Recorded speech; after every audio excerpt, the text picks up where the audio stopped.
Not much. 4 minutes. Hello, Cookie and Janice, Diane,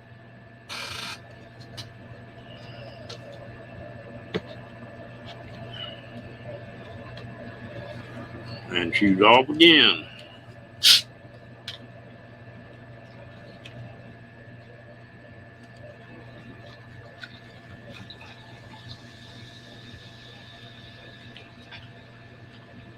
Well, how's Miss Janice and Cookie doing tonight?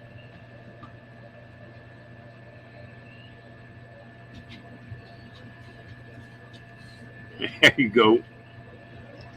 We went and gave Paula a hard time. So,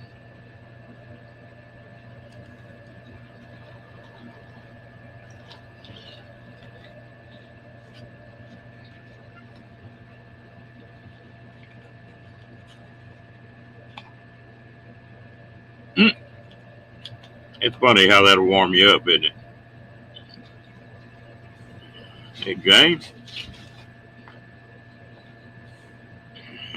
pretty good storm or just hello kicking? Michelle,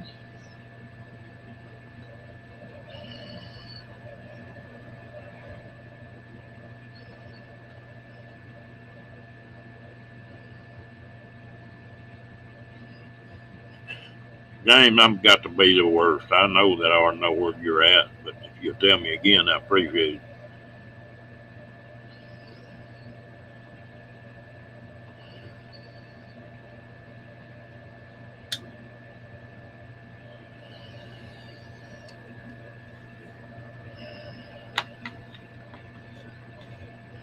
Yeah, it's okay. I get you mixed up with somebody else, and they're from Texas. That's the reason I was asking. Y'all had some wild weather in the east this year.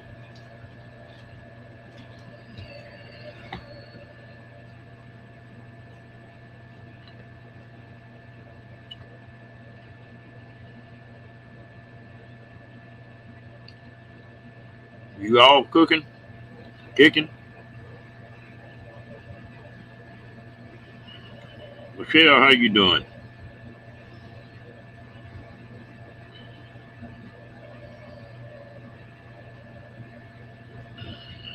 Yeah, we need some more rain down here.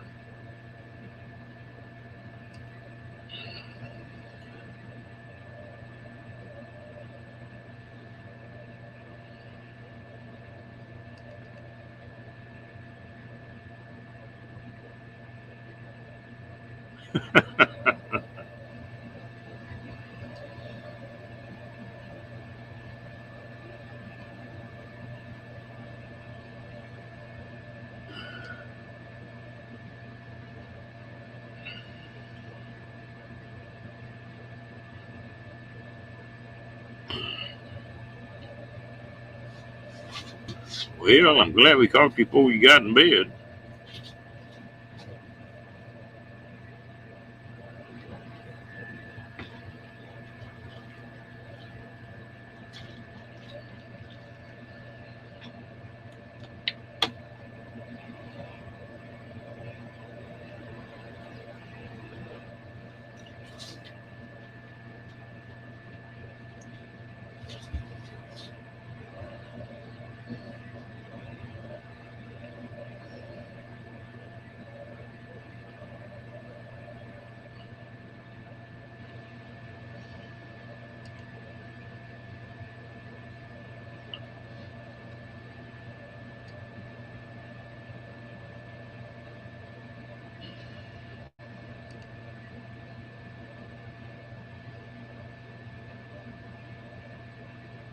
Oh, that's gonna be a never-ending thing because I ain't no telling how much of these cars been run off in a river or lake.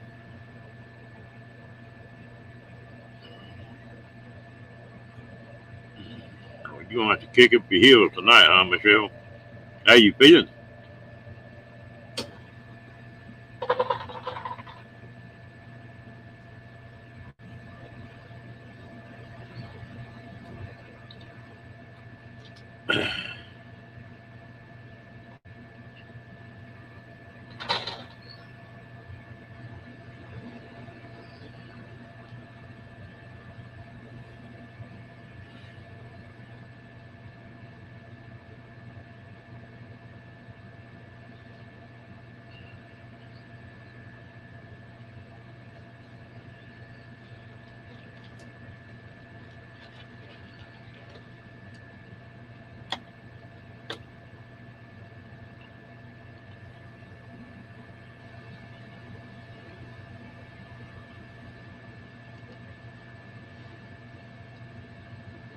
for a long time.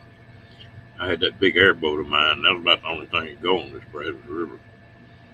And every time they have somebody drown, that sheriff's department would call me for me to go out there. I did a few times, but I finally told them I could quit doing that. I didn't get paid for it.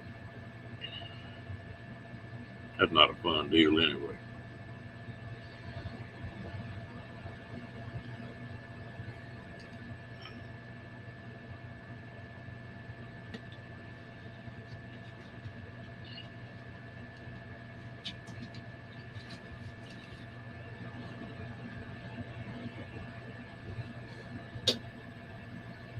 I tell you what, that headache just don't go away, does it, Michelle?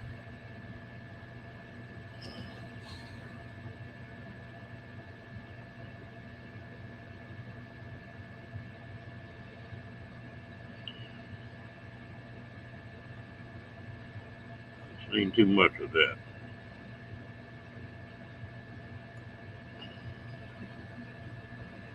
Hello, Sean.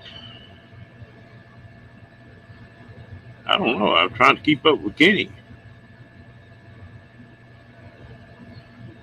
Hey, David. David. Daniel. Damn, I can't talk tonight.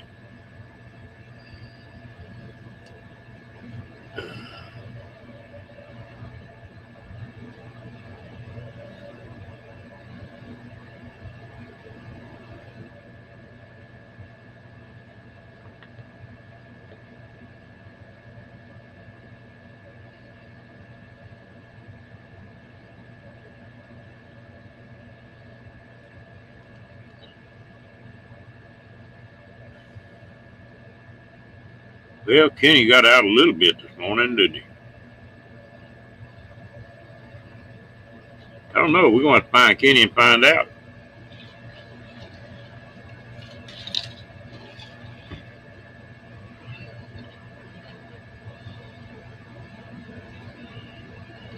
The headache lasts for a while.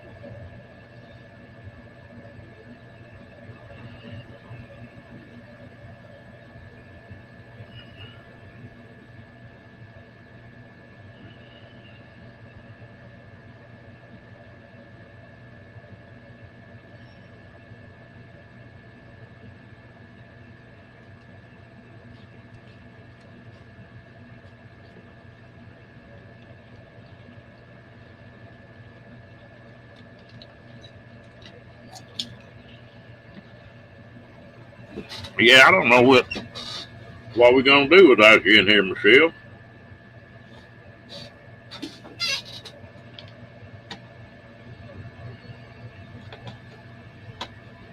We won't know how to act.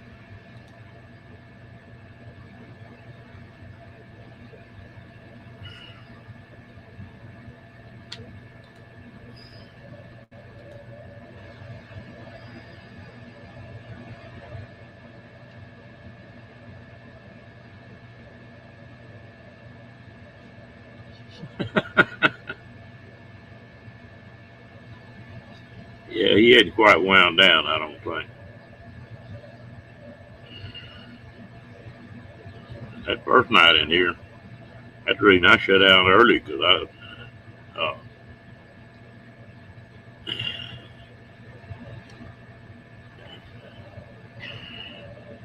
that cookie, the fatigue part and the headaches is sure the worst part of it now.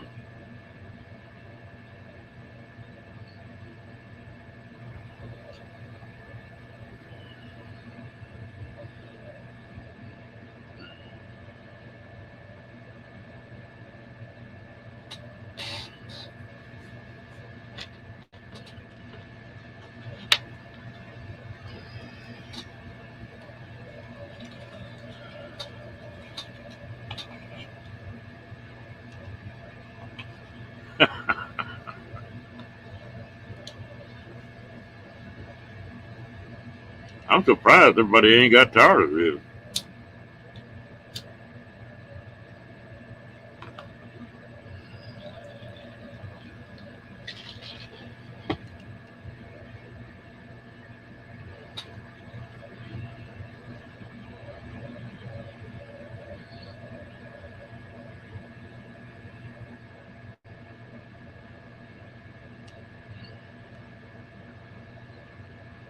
Yeah, Michelle's just now getting where she's cutting loose and relaxing in here.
Hello, Bill.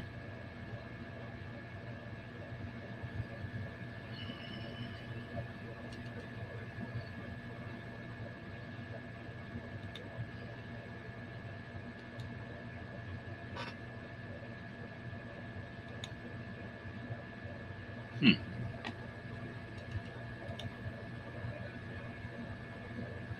Hello, Lorraine.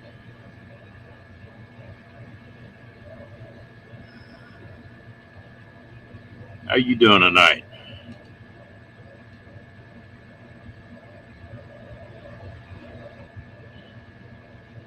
Hmm.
G'day, young man.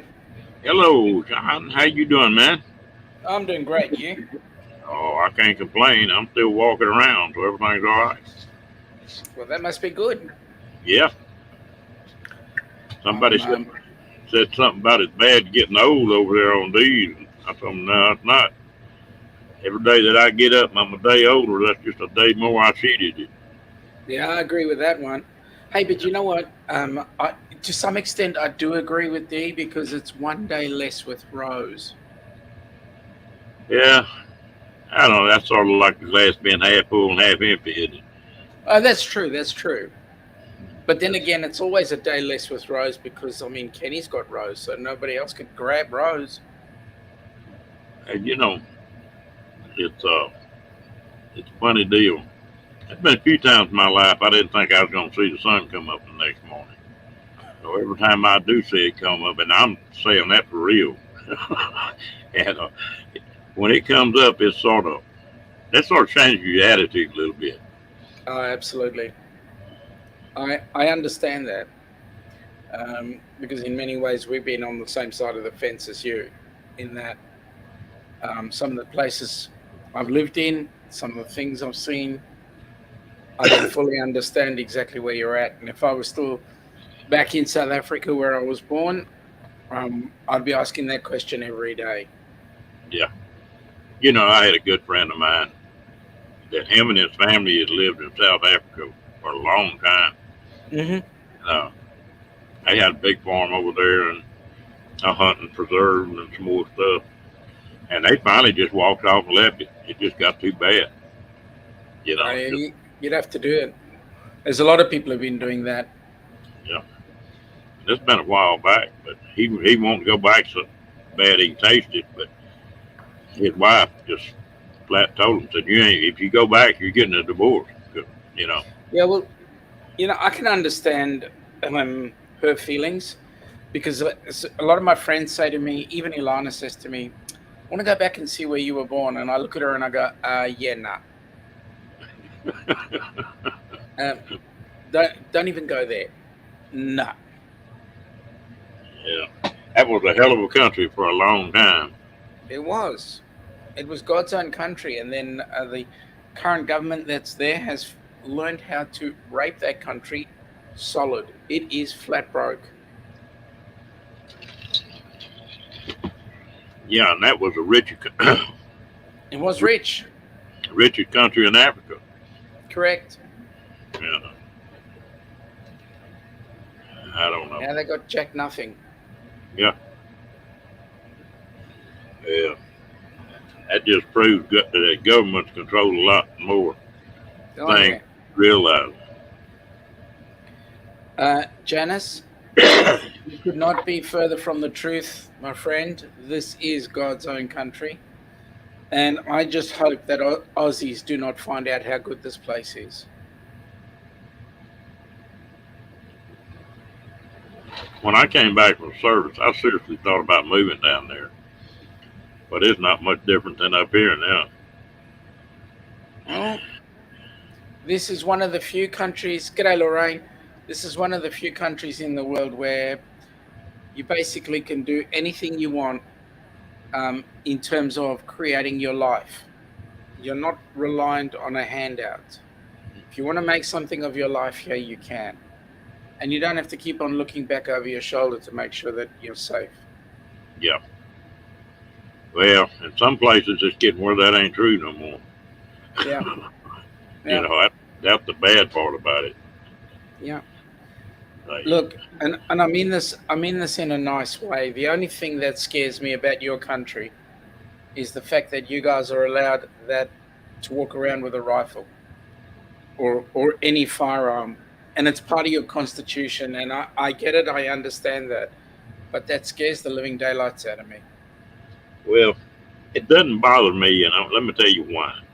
And I don't know if you ever thought about it this way, but when I was in the service, I was over in Vietnam, Mm. and you get a bunch of GIs that are drinking and partying. There's no crazier bunch of people in the world. They don't have anything to Correct. lose, you know. Correct.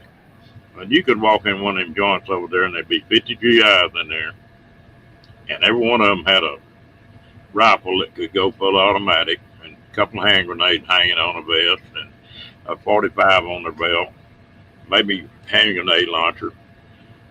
I have never seen a gun pull on another GI because it was instant retribution. They pull a gun on another one, 49 more are going to lay him down in the street. Yep. So it does have some, if it gets rough enough, that's something that'll save you right there. Yep. I get it. I get it. But you know what? What possesses anybody? I mean, okay, I can understand you might want for self protection a shotgun to go out and shoot. But why on earth does anybody need a semi-automatic, a military style weapon?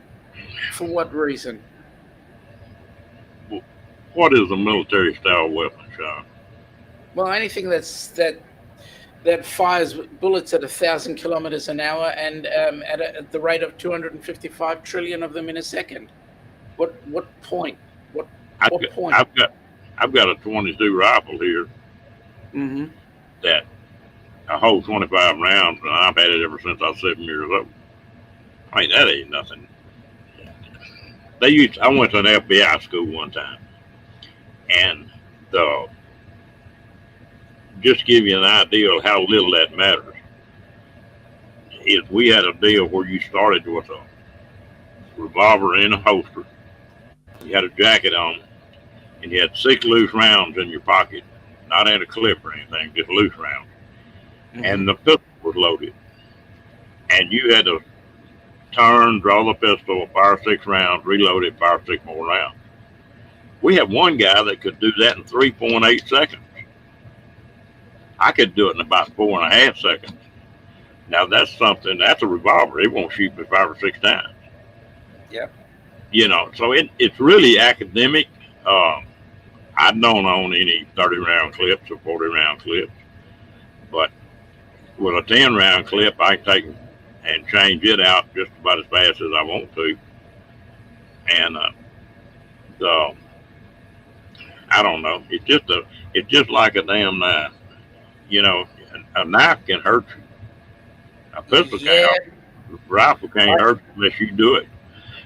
I understand that, but from a self-defense point of view, you got a knife, I can defend myself. You've got a semi-automatic weapon, military-style weapon. I've either got to be right up your back end or miles out of your range. There's, it's not that okay. Here in the United States, I was reading some specs the other day. They said there's 315 million people in the U.S. Yep. They said right now there's 300 million firearms that they know of. That's just what they know of. That's not what's been around for 100 years. And if you That's take, scary. huh? That's scary. Yeah. And if you take that and put it, divide the amount of problems we've got with the homicides and stuff like that, and you put a percentage on it up to 315 million, I think it would surprise you if you just put it up against overdoses or uh, car wrecks, or I'm talking about just numbers now. You'd be amazed at the difference. All right, let me put this to you. Yes, we do not have weapons here of that nature. They're illegal here. However, yes, we do get shootings.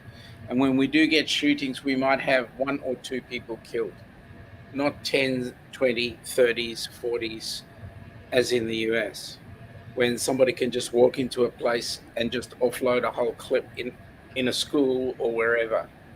We don't have that issue. Well, you don't have 30 or 40 people laid down very often here. You might have a third that many. And But if still, you, that's a if bucket load of people. yeah, it's a lot of people. But if you notice one thing, that's what they call a soft target. They go in a school where they know nobody's going to be armed. Correct. They're going to go to soft targets. They're not going to go where the old boy's wearing a pistol on his hip. Again, He's not going to last. I'm going to say here that's not an issue because that weapon is not allowed. I mean, I understand that your constitution says it's for self-protection. I understand that, but there comes a point when you guys have got to say, you know what, that self-protection isn't cutting it. If the if it was Sorry, a Cookie. different percentage and some of that kind of stuff, I might agree with you. And there's Yep. in certain situations, I agree with you. Uh, but I disagree with you thoroughly on a lot of it too. It's Hmm. just and this whole country is built on guns. I mean, that's just the way it is. Yeah, I get that. And right now, if they passed a law that you couldn't buy another gun, it would take them 100 years to try to get all the guns done away Hmm. with. I mean, it's just an impossible task. They just ain't gonna have it. But anyway, we better get off this Yeah, uh, because we're going to get into serious trouble. I'm yeah, losing new people. Yeah. Oh me. And I'm gonna say one more thing. I've been on both sides of a badge, and most of law enforcement I know are not in favor of taking the guns away. Yeah, I know. I know that, I mean, there's very few police forces around the world that don't have their average constabulary person carrying a weapon. One is the English. They have a special squad that's armed. But average Joe Blow cop here, your place, doesn't want to use it anyway. No, nobody wants to use one. Diane, I understand you saying that it is a mental health issue. And yes, I understand that a weapon cannot act of its own accord. I get all of that. But at the end of the day, the type of weapon, is allowing people to create more carnage than they should. If I had somebody with a mental health issue going in a fisticuff fight with me, I'd be happy to take them on and fight with all the force that I could. And where I would end up would be my issue. But when you're fighting with somebody who's got a weapon that can actually propel a device at a hell of a rate of knots, you don't stand a chance. And that's not even an even fight. Okay. We better quit. Yeah, let's do that. The talk about women or boobs or rose or something. Now let's talk about Kenny. Kenny. Actually, that includes all of the above, doesn't it?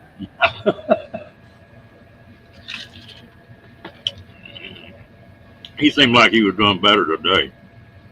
Yeah, I haven't seen him today. I saw I, him. I this saw him morning, he, earlier on last night. yeah, he got out a little bit. There you go. Excuse me. So where So is Kenny? That's a good question. He's probably sleeping like he should be. yeah, I finally shut down that one night because he was just fighting it. He wasn't going to lay down. No, he needs to. He needs to. That's sleep Yeah, is the best medicine for that injury. yeah, that's right. And so he's a lot of people are like that though. It's when they get put under, when they're coming out of it, they're fighting it. Yep. They're trying to get back in control of everything. Yep. No, it doesn't work. I I'm with turned up you. the bullet. Yeah, he cut a video this morning. Another one. Oh, that's good. I've got to see that one. And yeah, he left a note and followed. He never did come up on screen or anything. Ooh, Cube that's steaks, good. gravy, You're mashed potatoes, and green beans. Food drunk. Kenny, you mean Kenny actually got drunk? do what? She said, Lorraine said that Kenny ate cube steak, gravy, mashed potatoes, and green beans. He looked food drunk. Yeah, that's what he ate. He ate light, didn't he? And that, apparently he can eat. Oh yeah. I can't believe they want him to lose down as far as he says what 125 pounds or something like that. Yeah, And he said he weighed 145, 150 right now. That's a lot of weight to lose. No heavier than that. it is. Wow. Yeah, that's a lot of weight. Now, I can understand them wanting to watch the diabetes and I'm sure the joints and stuff. They're wanting to take strain off them. You know. Yeah, I think he's got to get in the habit of using his legs a lot more.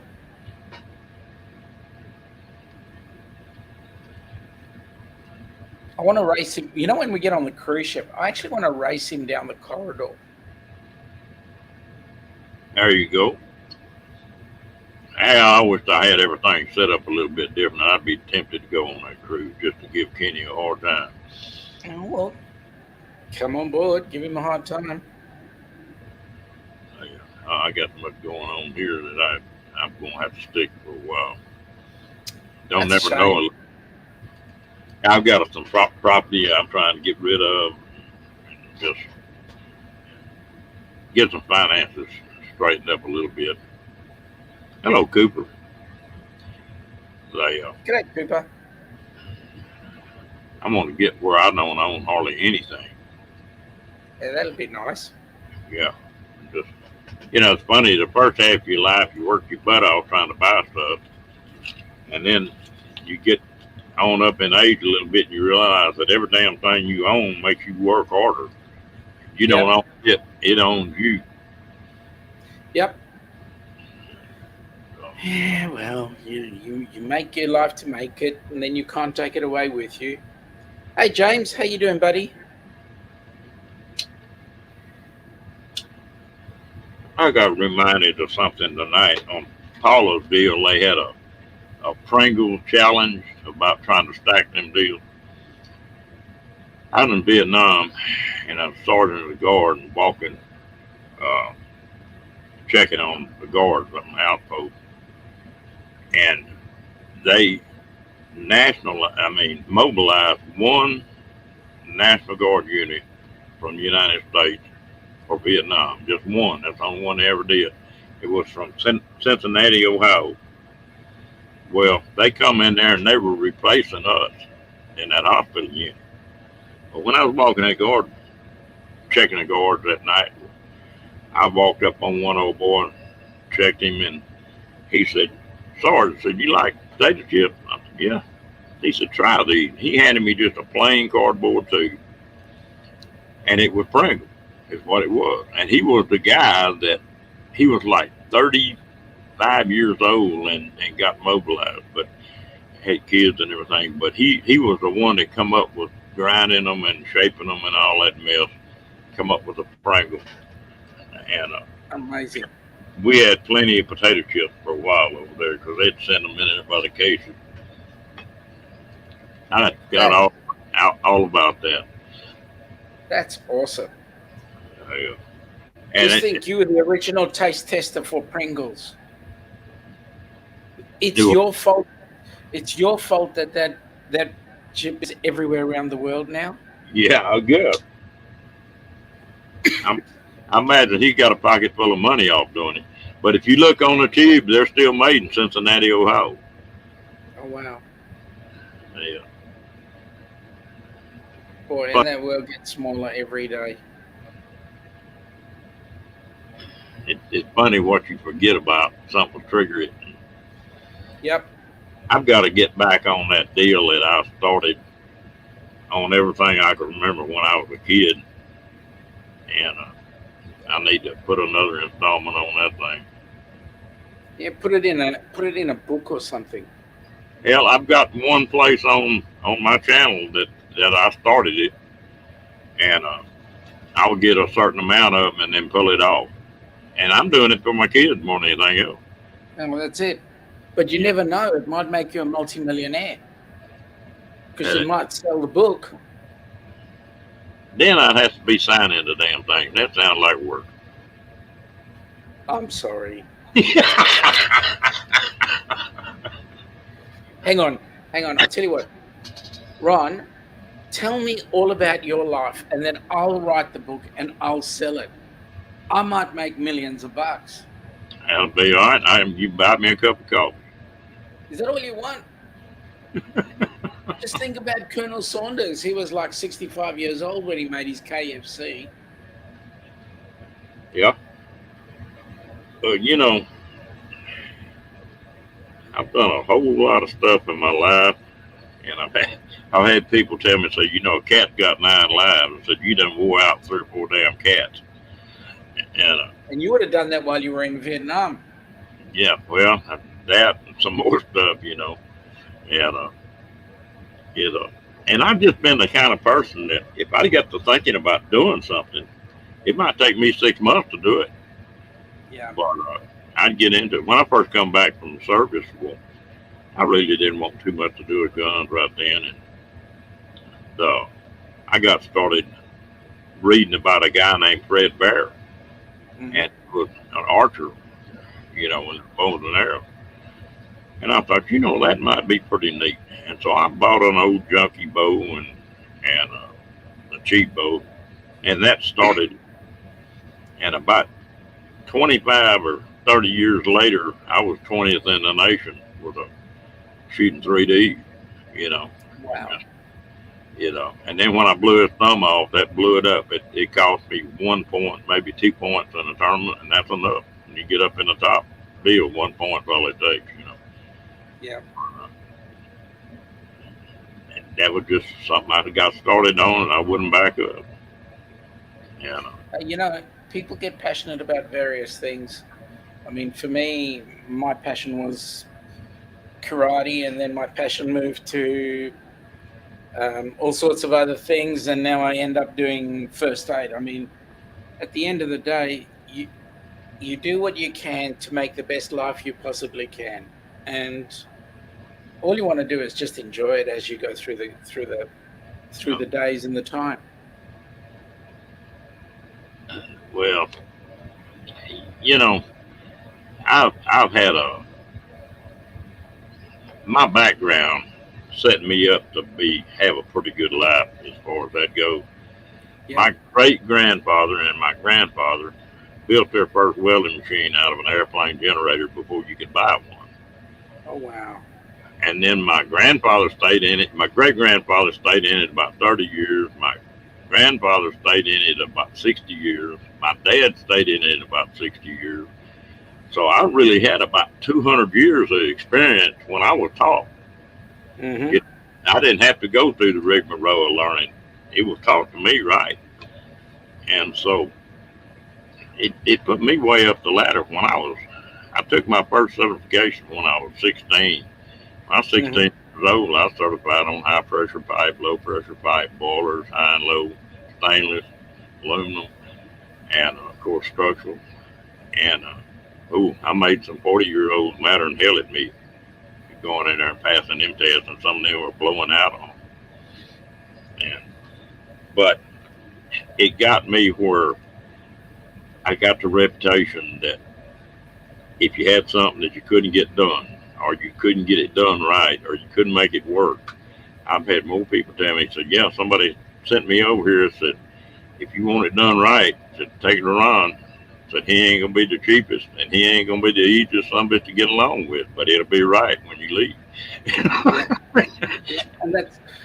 And that's what I think is lacking today is a lot of our kids have not got that same history to fall back on.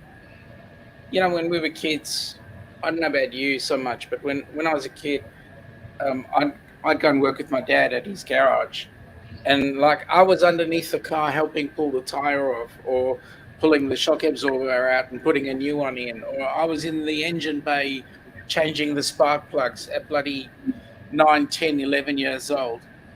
Just learning my way through things. Kids today, it's all handed to them on a platter. Don't get your hands cut anymore or dirty anymore. Oh, yeah. It.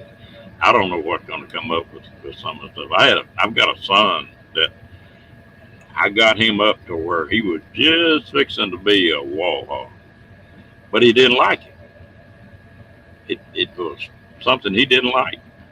Yeah. And I told him, I said, if you don't like it, you need to get out of it. You don't work at something all your life that you don't like. Well, he got off in the medical field, and now he's an RN. He's flight certified on helicopter. But I talked Awesome. the other day. He said, I think about all the things we did, and all the big machinery you had. I said, yeah, you remember what I told you about what you were walking off from? He said, yeah, I remember. I said, you walked off from about a million and a half in equipment and land and stuff like that, that you couldn't put together in a lifetime. And he said, yeah. He said, I never had really realized what you were saying until just here lately. But all that's the only thing I hate about it. All that knowledge just went down the tube. Mm, Because he didn't follow it. So not that I'm that special. I just had some good teachers, mm. and I like doing it. And that's part of it. As long as there was a challenge to it, Yep. well, I got a kick out of it. And finally, it got where it was just work. I mean, there wasn't nothing new to do. And Yep.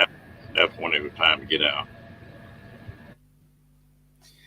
Goodness me, I'm just looking at the But chat I going can't on there. complain. I've done more. Some of these people have got some interesting things going on there. Lillian's got an issue. Excuse me. Yeah, I can't complain. I've had a pretty good one. Yeah, I don't think I would do a lot different to what I've done right now. I The don't know if experience. I'd go back where I could do it over or not, Sean. I probably screw it up worse the second time than I did the first time. That's true.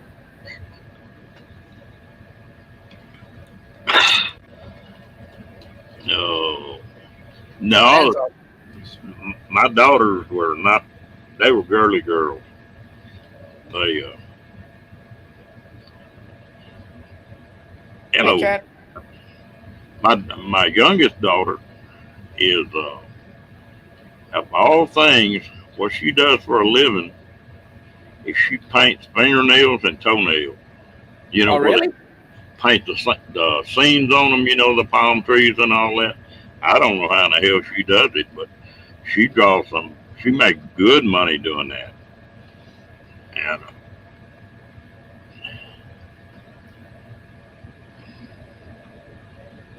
yeah, and you got to give them a chance to do that, Cookie. And but I did give him some good advice. You don't want to do something you dislike. Yeah, You don't want to get hung in that. yeah. But at least you give them a grounding, and that, in a lot of ways, I look today at kids and I think, who's actually the parent? Because there are things that we did as kids, the grounding we got as kids, the respect we got as kids. Not the fact that we got the respect, but we were taught respect for people who had senior years, for people that had more history than we did, more experience. So a lot of kids, I think a lot of kids today miss out on what we've got, what we Oh, know and what we've done. oh yeah, I guarantee the it. I was raised up in a hunting family. My mom hunted and my dad hunted, and after I went up grown, I did. But hello, Crystal. Hey, Yeah, Crystal. I never did get mine done, but the pickings is pretty good in there. It's mostly women. Yep. Well, you know what it is? It's the way we're talking. Oh, you can a guy that sort of sits in the corner and keeps his mouth shut can learn a lot of things in a place like Yep. that. Hello, Leah. Oh, me. We try and be bad, Diane, but you know what? We don't always win. Now, if I wasn't the way I am right now, half y'all wouldn't be in here. If I Correct. wasn't a smart ass, well, y'all wouldn't even come in here. Correct. Kathleen, too many younger folks don't know the value of work, not just monetary, but pride in oneself. Hey, I'd agree with that 100%. 100%. It's like I teach at a school, uh, well, I was teaching at a school on Friday. I was doing a first aid class there, and I just started the class off by saying, guys, there were girls in the group too. I said, folks, I will respect you if you respect me. Is that fair? Everybody goes, yeah, that's fair. And then halfway through the class, a young lady decided she wanted to mouth off at me. You know, It's about respect, right? Well, Janice, I appreciate that, but you, you got to have a man's got to have both sides of that. I believe you got to be able to have some compassion, but you also got to be able to bow up and not give a damn too. Uh, Yep. and I really believe that. Yep. And that's the only thing that worries me about the kids now is they want. When I was 6 or 7 years old, I'd go out to my grandfather's ranch and get a BB gun and throw a salt shaker in my pocket and take off, and they wouldn't see me from daylight to dark. I mean, Hmm. rattlesnakes and copperheads and everything in the world. I'd find enough pecans or wild plums or something I could make it. And I was 6, 7 years old, and they didn't even worry about me. I mean, Hmm. a normal deal. Well, now I take a 6 or 7 year old kid and dump him out in the middle of it. First thing they want to do is put me in jail for Correct. putting the kid out there, and that kid Correct. would be lost. He wouldn't have the foggiest idea what to do. Correct. It's something I don't know. It's exactly what it is. Excuse me. It's it's interesting. We're living in interesting times. We are there.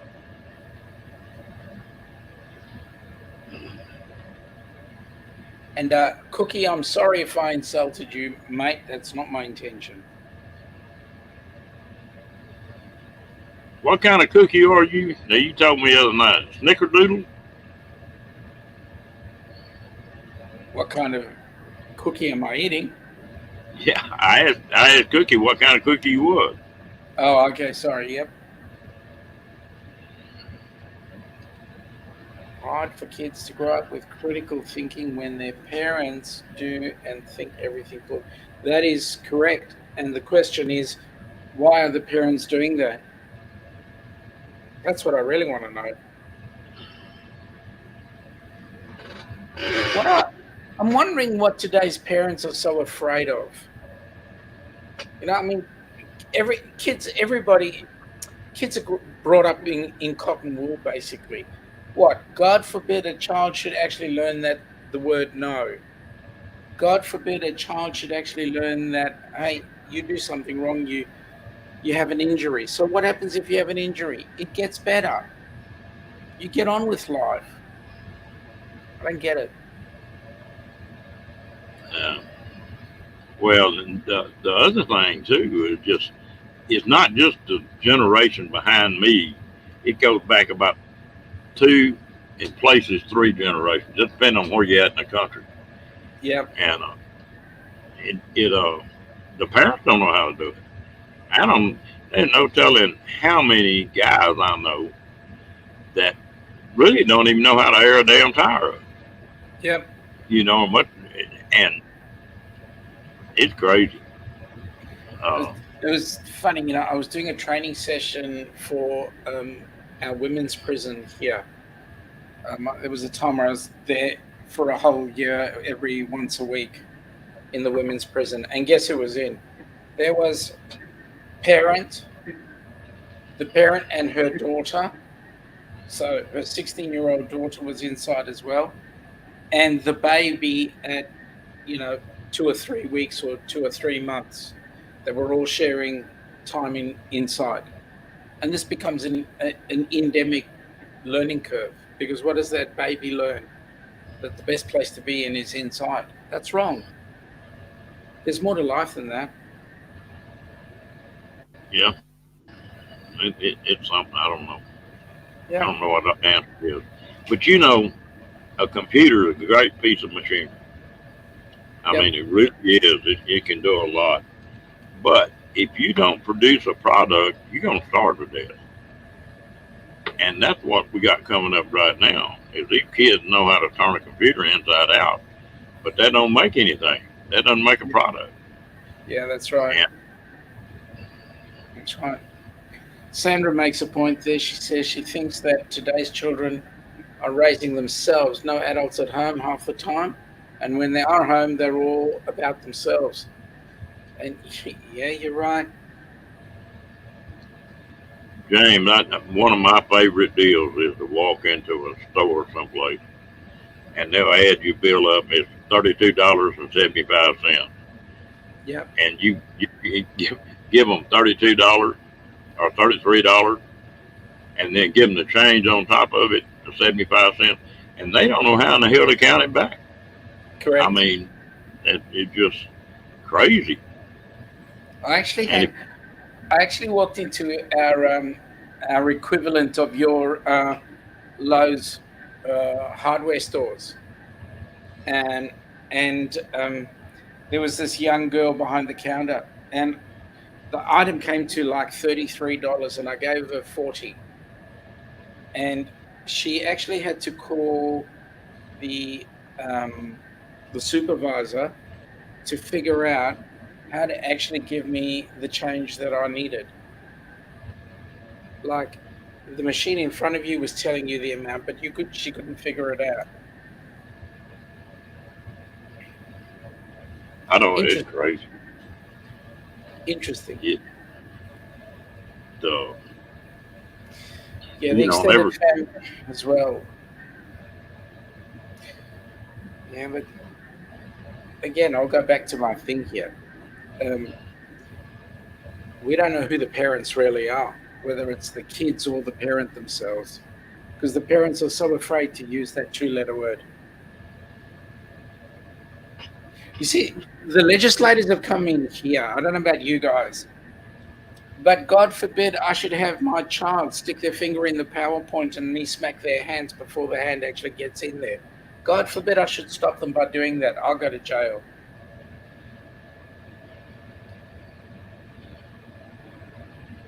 Yeah. Oh, I tell you what, it gets to be. It's not funny. It's really not. But you can't help but laugh about it. Yep. Hell, 8-year-old kid knows more about counting change back and doing that kind of stuff than grown people now. Or 8-year-old kids my age, your age. Yep. It's hilarious. And Here's we one that throws them. If you really want to throw them, take a kid and look at them and go, "Do you know that I've got 11 fingers?" And they'll go, "What? Seriously?" And you go, "Yeah, I've got 11 fingers. Watch. 10, 9, 8, 7, 6. 6 plus 5, 11. There we go. I've got 11 fingers."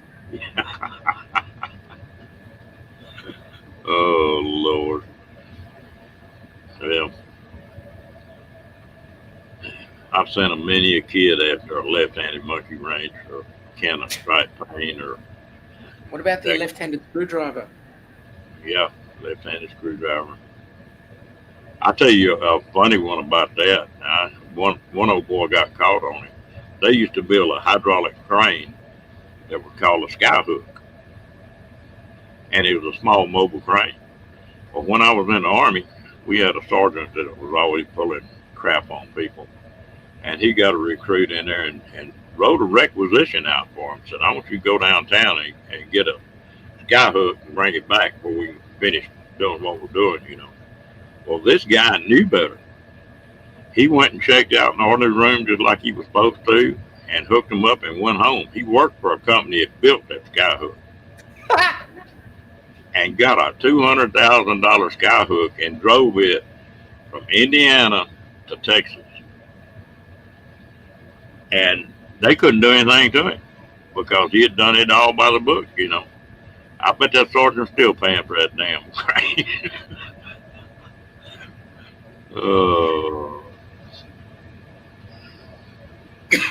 I'm being Kathleen, asked a rude question by William. What on earth is that Shawnee doing up there? Did you fire Kenny, Ron? no, no, not yet. I haven't. Lillian, had a and Cat. I had a brother that was as smart a man as I've ever met in my life. I mean, book wise, that man was a genius, and he could sell an ice maker to an Eskimo. I mean, he was just that kind of. He was the dumbest thing in the world about it, common sense. He He'd be the top salesman for a company, and he'd quit and go to work for another company, always chasing that rainbow. And but he was super smart. Now, I mean, book wise, he was, but he couldn't make it out in the world though. And my dad was a real successful guy, and he wasn't super rich, but he wasn't poor either. And he went to the second grade. He's when he was 7 years old, well, his mom died, and they had 5 kids, and he had to go to work in the shop with my grandpa when he was 7. But don't throw a bunch of numbers out at him. He could, back when they had the old calculators or add machine, you could give him a list of numbers, and you could give it to somebody with that calculator, and he could give you the answer before they could. Yeah. He'd do it in his head. It was a different way of doing it. He taught me part of it. I haven't used it much. I wish I would had paid more attention to it, but it's a different way of adding. Yeah. I think we get to a point where we don't learn, and this is one thing that I learned from certain ethnic groups is that they pay more attention to their elderly,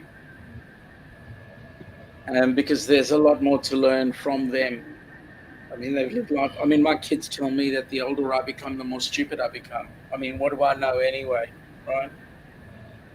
The world is different. It changes all the time. Read what cat was there. Myself and a couple of friends are teaching some young women how to cook. It's fun to see the light bulbs come on when they learn that stove burners are hot for a reason. Yeah, that's true. Time out. Stand in the corner, rock to room, uh, uh, neck to room, nose against the wall, and you told to move. Yeah, that's about right. Mm. Oh, Oh, Dudley, you didn't do what I did with serial ladder, did you? oh, don't tell me you touched the end. Oh my God. You know, I've always wore boots to work in, and Western boots and that kind of stuff. And one day my britches got tucked in the top of my boot, Yep. and I punched that cigarette lighter in, and it hung or something. But when it went off, it got red hot and it popped out. Well, it popped plumb out and went down in that damn boot. Went, Ah. and I'm running down the highway 70 miles an hour. And Ah. that was if somebody had been behind me, they thought I was drunker than 9 monkeys. But it's hard to pull a boot off when you got a red hot lighter in it. Jeez. Whew, I can feel it. I tell you a better one than that.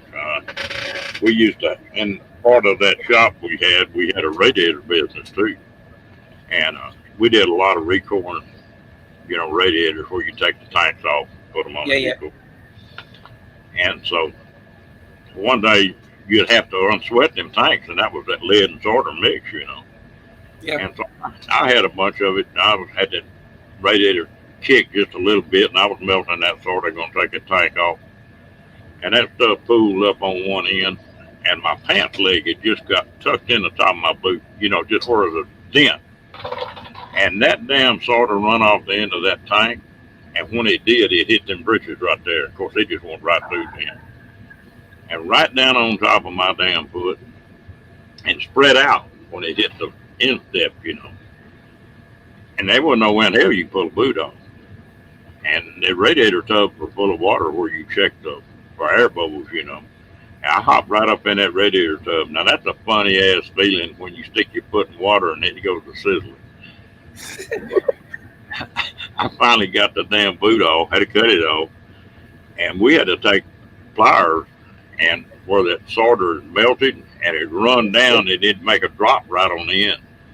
And well, it just had my foot caught in it. We'd have to take pliers and bend it out all the way around, and finally got it pulled off there. But you talk about something took a long time to heal up now. Oh boy. Hey, I'll tell you something. When I was at school, we used to have the science master.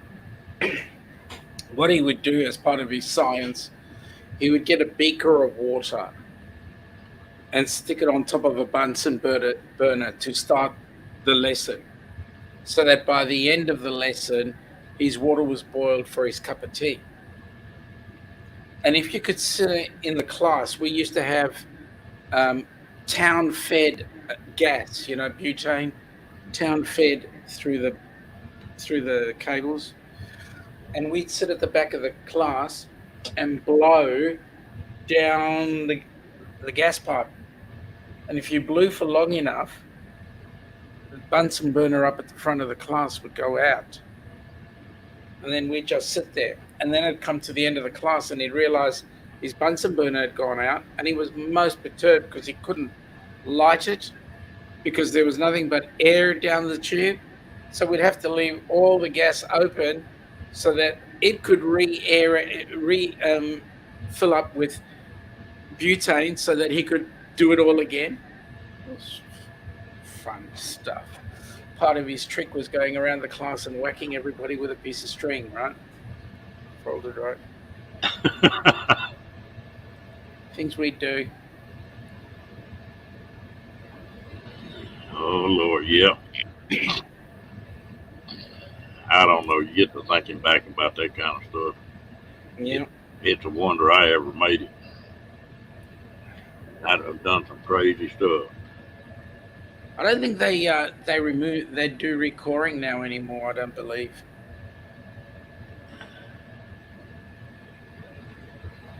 Oh, you made oh really? You had a still, Kathleen?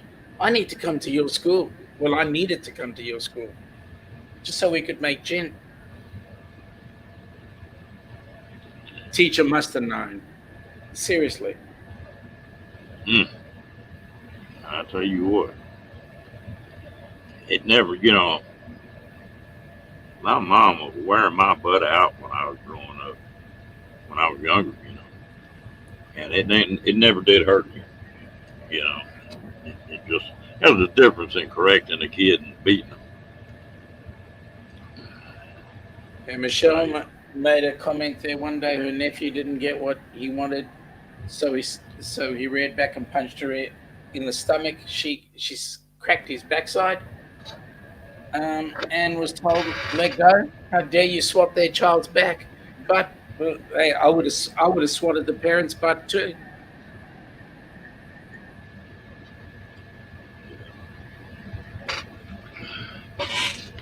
yeah, there always comes a day when they got to learn some of them lessons, and it can be when they're 5 years old or when they're 40, But Yep. eventually, you're gonna have to lick that puppy. When I was in the service, you're talking about the martial arts. Yep. We were based right next to the Korean, the Rock Army. We were Yep. on one side, and on the other side was Australia. So, but anyway, I got to be a really good friend with one of the guys that was a Rock, and he was the instructor for the Rock Army in Vietnam, Hmm. top dog. Hmm. And I put me and him. I always liked to box and do that kind of stuff. So we worked out a little bit. That was the toughest dude I ever got around. I'd wanted a gun if he'd have ever got after me. Takes But all types, my friend. do what? Takes all types. Oh yeah, they. Cookie, in answer to your question, mate, we didn't even get TV until 1975. That's the way our country came up. South Africa refused to have television until it became colour. And then they didn't have a choice.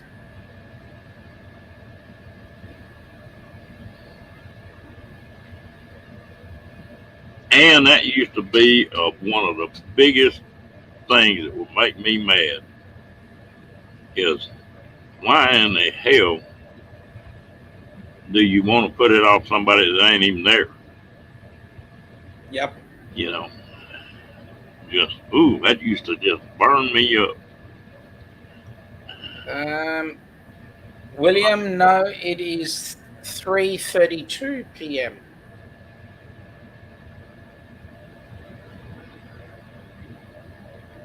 Here's the thing.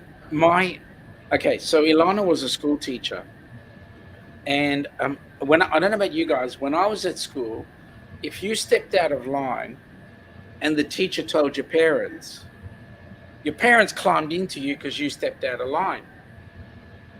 Kids today, and one of the reasons why Ilana's not in school anymore is kid steps out of line today, the teacher goes and tells the parent climbs into the teacher.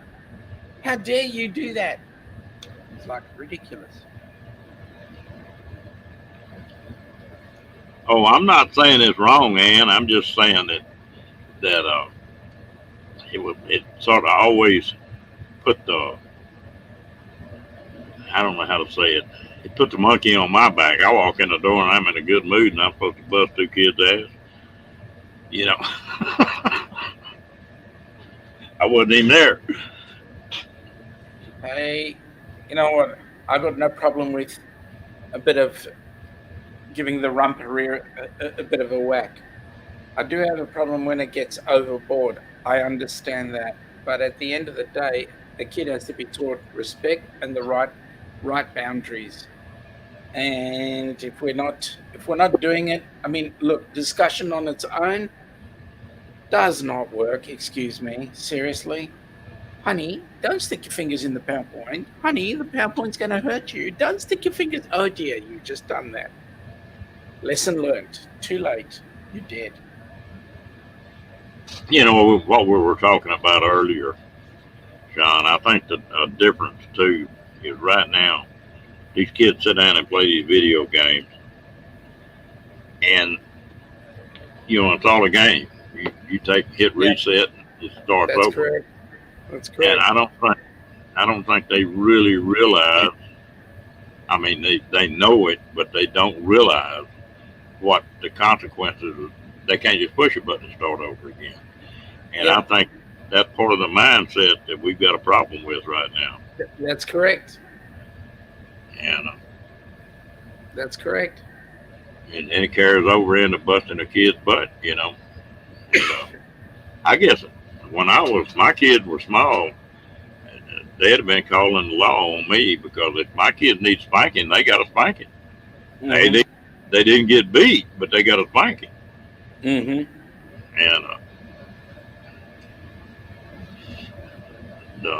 they wonder why people don't respect the rules of what they got to do in their life, but they got by with it when they was kids. Why the hell can't they get by with it now? Mm-hmm. It's just that way.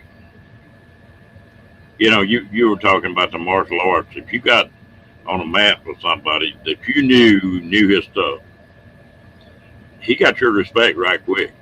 Correct. You know, uh, Correct. now if you walked on the mat with somebody that you didn't know or you knew and you knew he wasn't up to par or you were even with him, well then you'd fight like a son of a gun then. Correct. And so there's a lot of things about but just respect for for getting your butt busted in more ways than one. When It's I like was it's like boxing, on Friday when I was taking this school class. I usually start off by saying I'm a karate instructor and I still teach.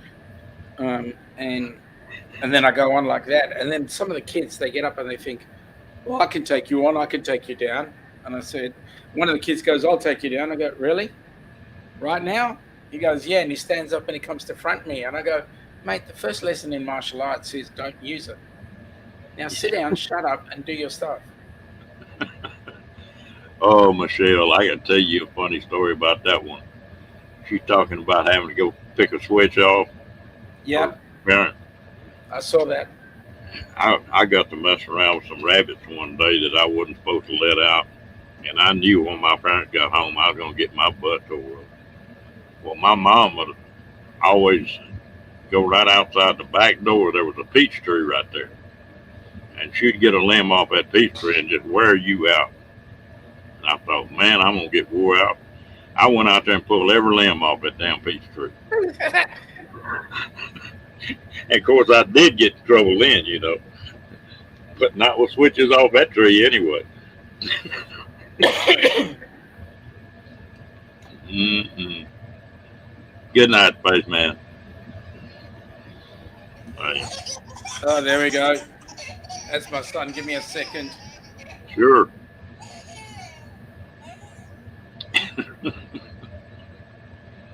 Oh, man. You get to thinking about them things. It's a wonder that parents didn't pull our heads off.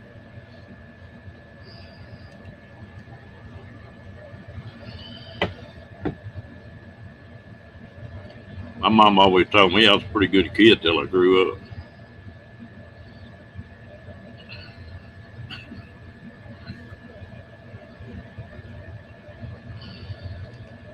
You gone, Lillian? You have a good night, girl.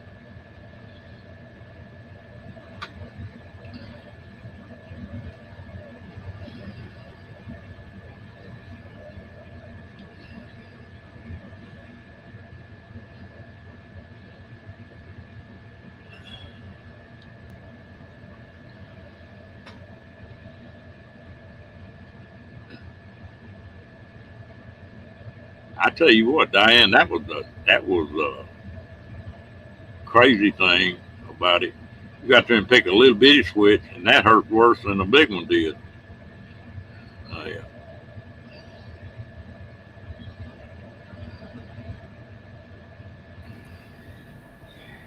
My young man, he's 27. I have that life because I like it. Makes me smile every time it rings.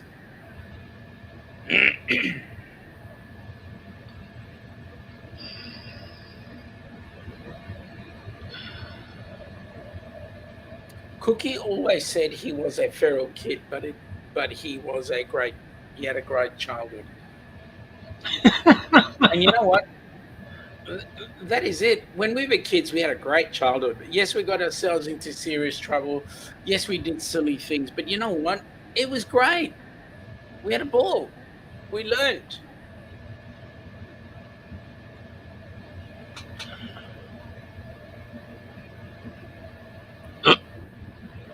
My daughters and me were talking one day, and I said something about that boy of mine. I said he was hard headed as I was. He could hit butt tore up. But I Mm. said, both you girls, I could just tell y'all to do something, and y'all would do it. And I said, I don't ever remember spanking either one of y'all, but once both of us popped up. Twice. I said, boy, y'all were mistreated as hell, weren't you?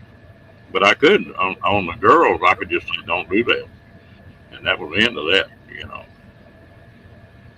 And of course, now I probably get in trouble for saying this, but one of my pet peeves with people in general is they'll take a kid and he'll do something they don't want him to do, and they'll start yah-yahing at him. Don't do that. And then he does it again, and they say, don't do that. And finally, after about 10 times, they'll get up and they're mad by then, and bust his butt. The way I was about it, if one of my kids did something I didn't want them to, I said, y'all don't do that. And if I had to tell them the second time, I was getting up.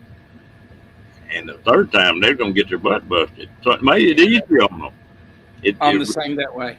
it, I'm it, the same that way. but it was easier on them because they knew what the rules were, and so it wasn't no big deal about it. Exactly. Now their mama, Exactly. they'd sit there and argue with her for 2 days. Uh, it just, I don't know, Diane, I different world. remember once my eldest brother told us to go play. He would not. He would do our chores. I was in the fourth grade. Not about to argue. Mom came home, asked why we were outside. She marched us upstairs. Yeah,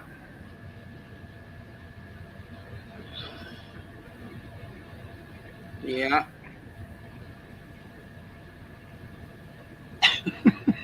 That answers the question. Oh, good. Girl in the room. Soap in the mouth. I forgot about that. Yep.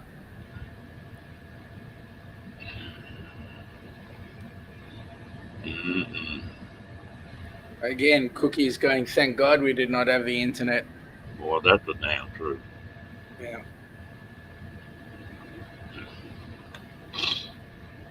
I'm gonna put this in that deal that I'm writing that series, but there's a. You ever watch Dr. Phil? Yes. Well, I've watched him a few times. He got a saying that something was a defining moment in their life, Yep. and I can remember one when I think I was in the fifth grade, and we had a kid named Buddy that was just a little hoodlum. He's just a thug, and he had me buffaloed. I was scared to death of him. Well, I had a buddy of mine that lived next door to me. We played every day, and his name was John. And he was a head and shoulders taller than anybody in that class. And one day we come walking out of school, and Buddy come up there and popped off something at me, and I sort of cowed down and backed away from him. And John turned around and looked at him and said, "Buddy, get the hell out of here." And Buddy left. So we started going home, and I said, "John," I said, "you're not scared of Buddy?" He said, "Oh, no." I said, "I can whip him easy." Well, I could whip John just any time I wanted to. I thought, now this is crazy. I'm buckling into this old boy. And John ain't scared of him. John can whip him, and I can whip John. That ain't happening no more. The next day we walked out of school. Here come Buddy. Jumped right in the middle of me. In about 30 seconds, he was on his back. And from that day forward, I made up my mind, you're going to have to prove it to me. Yep. There's not going to be no free ride. Yep. And I've had my butt whipped a few times. Now, I'm not going to say I haven't. No. After that, Cookie, I was the same way. We moved from a big school down to a small school that had seniors and high school and junior high were all in the same building. And when we moved in there, that first day I went to school, I was in 5 fights that day. And all the way from seventh graders to seniors in high school, and I was in the seventh grade. And of course, I didn't win all of them, but I never did have to do it again. Yeah. Because there ain't no winner in a fight. Never is. They, Yeah. I learned that you can win in defeat. yeah. You ever hear that song by Bobby Bear, "I'm a Winner"? Yep. That's a whole lot of truth to that song. Correct. My belief is it's the 6 inches between your ears. That's where it's all at.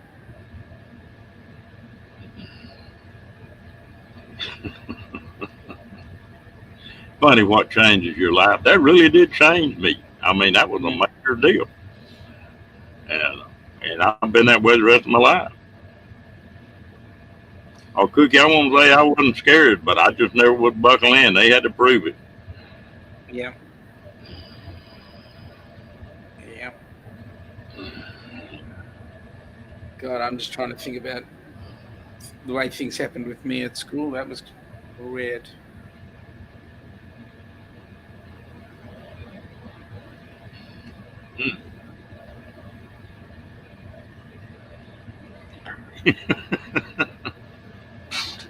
Well, like I say, we're probably all lucky to get grown. Yeah. To be truthful, and I've only ever been in possibly 3 fights in my entire school life. Because at one point, I mean, I was kind of naive a little bit when I was at school. When I went into first year of high school, there were a couple, and I was in the school band, a military band, and there were a couple of guys in there that took a liking to me, and wanted nothing better than to try and beat me up. It was after that discussion, and I never Actually, didn't I? We actually didn't end up in a fight. I ended up walking away, talking my way out of it. But at the end of the day, that's what started me in martial arts. I was 12 years old. I remember that day. You talk about defining moments. That was my defining moment. That's what started me with martial arts.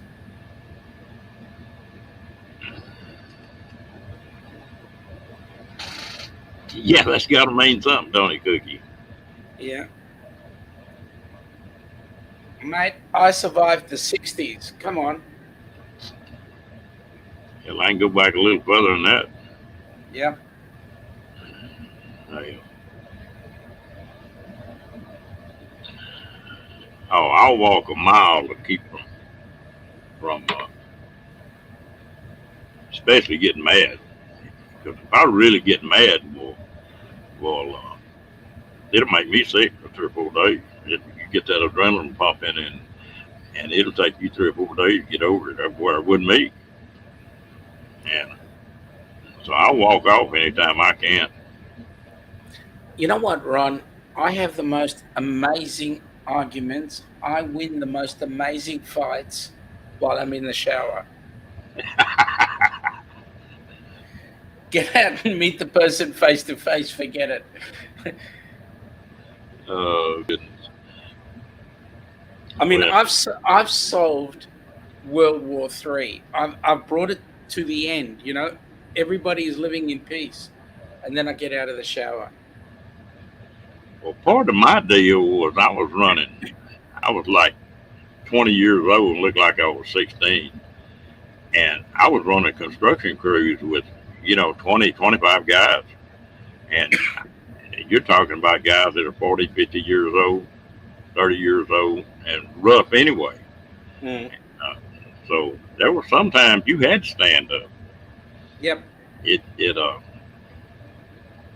but and that's a rough life for a kid, especially a kid that looks younger than he is. I'd normally go to start in on a new job, and they'd give me a hard time for a day or two.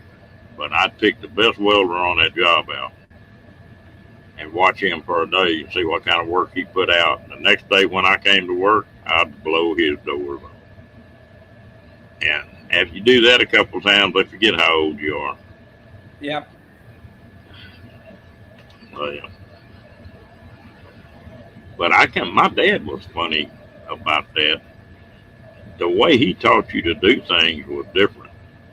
He, the first building, metal building I ever built, there was a farmer come walking in one day, and we never had worked on any building. And he made a deal with my dad to build a 40 by 60-foot barn with 14-foot walls, sliding doors, all metal. And so my dad told me, to go out there with him and stake it out where he wants it. Okay. And so I staked it out and come back in. He said, all right, I'm going to give you one man for 2 weeks. You ought to build all the steel for that building, all the trusses and everything. And then I'm going to give you 2 men for 2 weeks, and you ought to have that building finished. And now I'm about 17, I guess, when this is going on. Never had put a sheet of tin on in my life. And we started up on that building, and I'd hit something I didn't know how in the hell to do. I'd go down the road till I found a barn someplace or a building somewhere and look and see how they did it and go back. If I got in a month's time, that building, we got paid for it. But that's the way I learned, Yeah. That's and right. wasn't no doubt about it. You better damn well finish it in that length of time, too. Yep. Yep. Michelle is saying that her problem is thinking about what she should have said after the fact. Yeah, hindsight is a very, very nice leveler. Hello, Moonlight. G'day, Moonlight. How you going, Josh? I'll be back in just a second, Sean. Yep. How we going, guys? Josh, nice to see you. Hey, you had a great show earlier on. Let me see. Diane says the only part of her that runs is her mouth. I like that. That's cool. Um, a bit higher up, Will was saying the only fight he ran into in high school was another person who was trying to hurt a friend. He fell to his knees and was lucky he didn't beat him flat. Yeah, well, don't do that. Don't pick on smaller people. Otherwise, you get whacked. Moonlight. Josh is saying getting ready to do a little fishing for Arctic char and grayling tomorrow. That's cool. Yeah, that two fish I've never caught. G'day, Benay. How you going? Still listening, but on the phone. That's cool. Hello, fairy dust.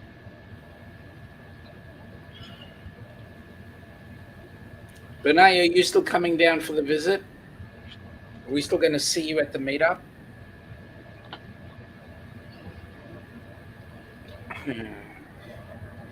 I got it. I think that Josh will be in Alaska as long as he has to be. If he doesn't have to be, he's on a plane out of there. He's got some young Sheila by the name of Chastity waiting for him.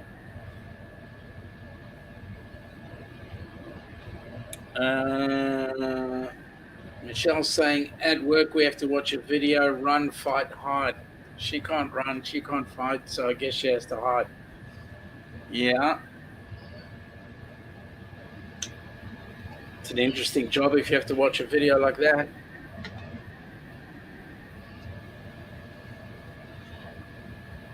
I had a psychiatrist tell me one time, said you got two things that come up with, said you got flight or fight. And said that's the two basic things. He said, your problem, you don't have that fight, send them. Mm-hmm. He said, you don't have to do that. And he said, some people are born without it. And said, you were just born that way, I guess.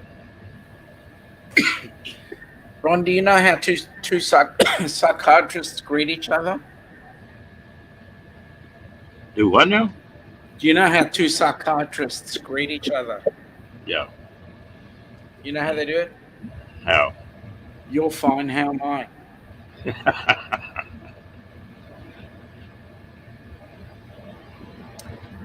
Yeah, Josh, you're giving us army talk. Yeah, the best way to survive an ambush is to attack it. And you know what? That's the first step in martial arts. Don't run away from a fight, step into it. Diane, there ain't no such thing as fair in a fight. Excuse me. It may be in a ring or on a mat, but not in a fight. Correct.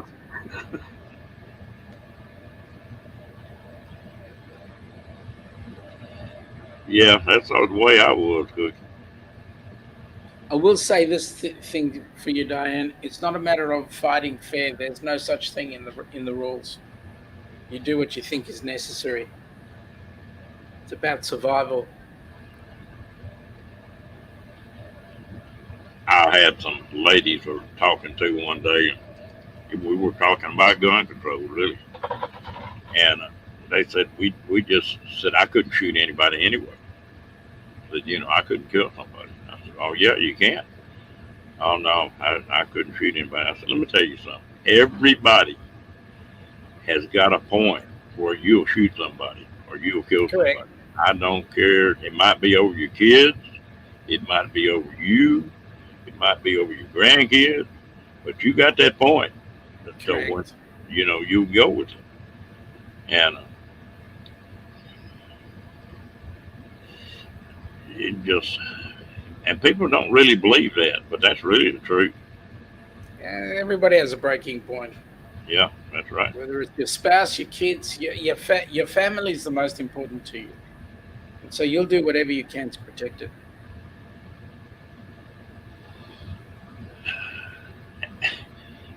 When I was going through training, going into service, well, I was a sergeant, and when I shipped out overseas, well, I had been attached to a unit that had conscientious objectors in it. And in other words, people said they wouldn't carry a weapon, Well, we got over there, and we're over there about 2 weeks, and we got hit one night.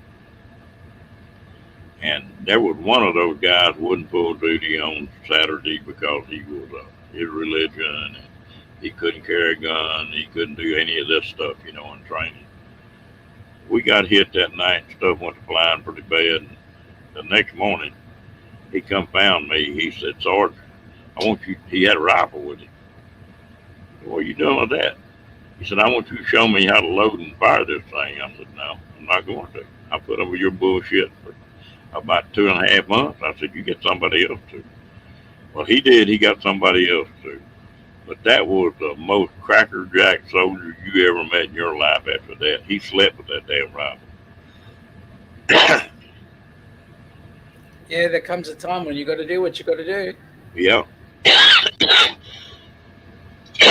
Excuse me. But, but it I wonder what kind of attitude he had that was different after that when he went home.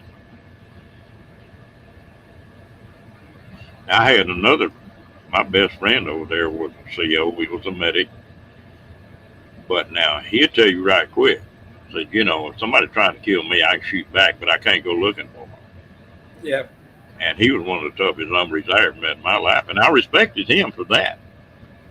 He didn't try to get out anything, and he was a tough hombre. And I've been lucky to met some good folks in this whole world. Why are you asking that question, Lorraine?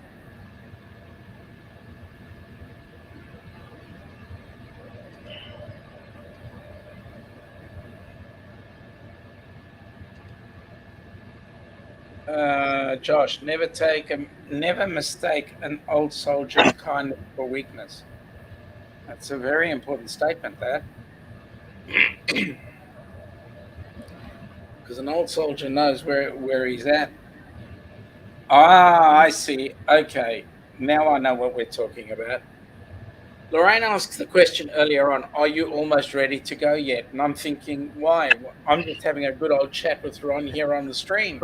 And now she's talking about she's getting excited. And now I figure out what she's getting excited about is the cruise. In Oh, answer to that question, Lorraine, yes, I'm about ready to go. I've been ready about 3 weeks ago, 3 months ago.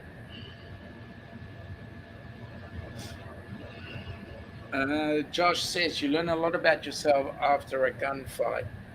Yeah. I think you learn a lot about yourself after any conflict, whether it be with a weapon or without. I know I learn a lot about myself every time I used to get off the mat.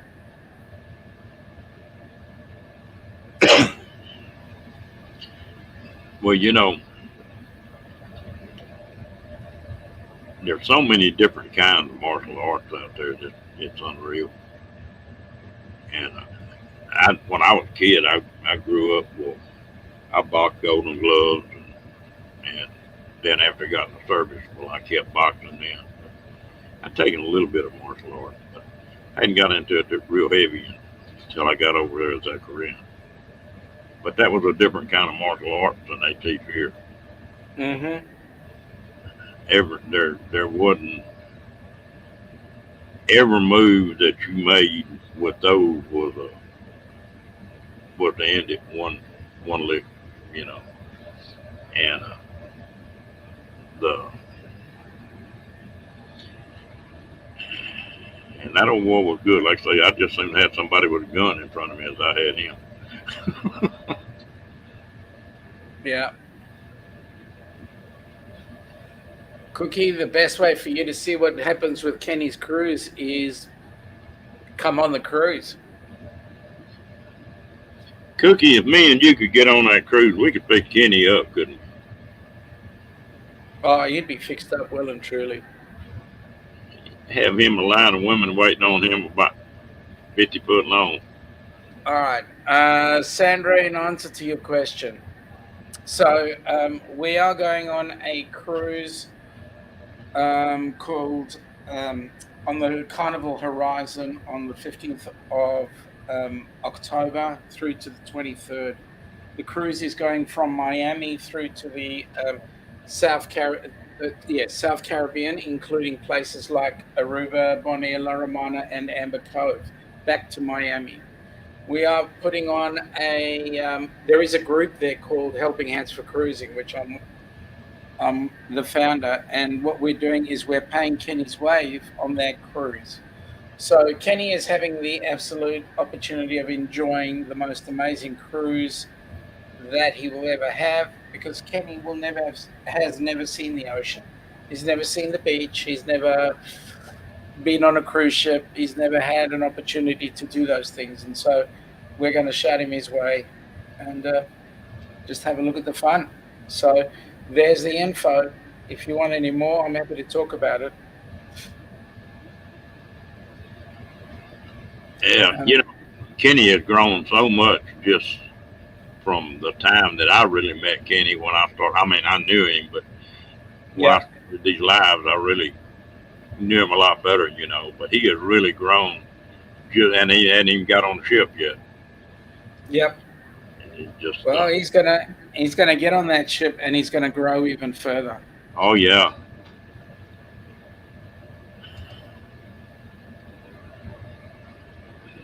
yeah. Okay, let me just say this straight out, because I know there's a few guys in the service and so forth. For those of you that have at some point served, even for us Aussies over here, we appreciate all the service that you've done, and I just want to say thank you. That includes guys like you, Ron, Josh, Cookie, and a few others I know of. I appreciate that. You know what's funny about that, Sean? Yeah, What I came home to was different than it is now, yeah, uh, which I'm proud of. yeah, But for so many years, you just left that alone.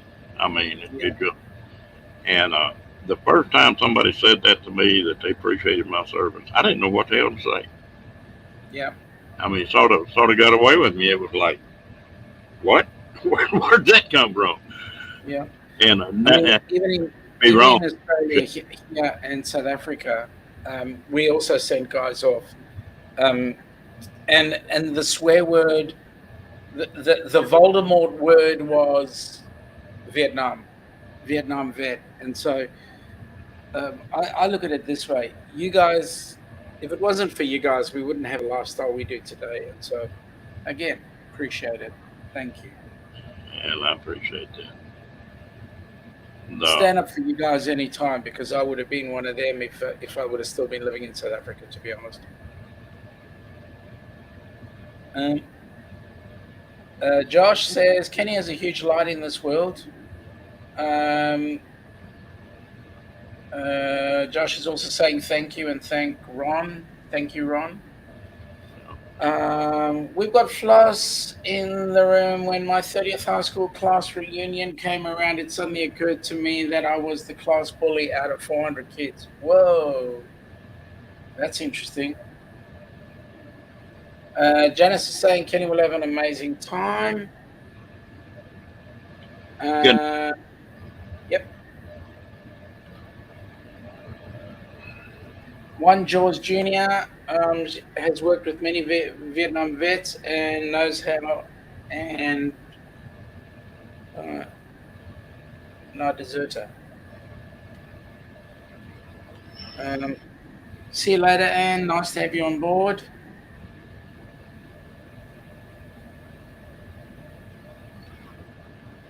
Yeah, I got to take my hat off to the way folks are now about the vets coming back from Afghanistan. Yep. They're showing them some respect, and I Yep. really, I appreciate that. And that's the way it ought to be. I mean, I don't care if you agree with it or you don't agree with it. That's the way it ought to be. And wait a minute, you as the person who went out there to fight, it wasn't your decision to make, and therefore, how can we make a decision as to whether or not you did the right thing? At the end of the day, you served, you did what you thought, what you were ordered to do, and what you believed in to some respect. At the end of the day, we need to thank you because you served. Yeah, and you've traveled around the world some, Yep. uh, and you know that we're Can a I, lot of the world is not like it is here or in Australia or 99% correct. of the world is completely different. You know, Correct. and you got to travel in the middle of that to ever realize that. Hello, T. Correct. How you going, Torna? Oh, well, we done got off in two damn serious conversations tonight, and Yeah, no. I got to take my hat off to y'all here in this thing here. Is that there's been topics come up sort of like they were tonight, and everybody is handling them well. Nobody got mad. Everybody expressed an opinion and let it go at that. I'm sort of proud of this chat on being able to do that. I'm really quite surprised. I was expecting a whole bucket load of people there to offload on me earlier on when we were talking about guns. Yeah, well, me and you completely disagree on what we were talking about, but Correct. that doesn't that doesn't mean we got to get mad at each other over it. Correct. It's But called healthy debate. yeah, what is it? Agree to disagree. Correct. And like I say, I've said this before when some topics like that come up, that I'm really proud of the way this chat handles that. Hey, Torna. I appreciate that. I try to do correct pronunciations. Tell me, Torna, where are you from?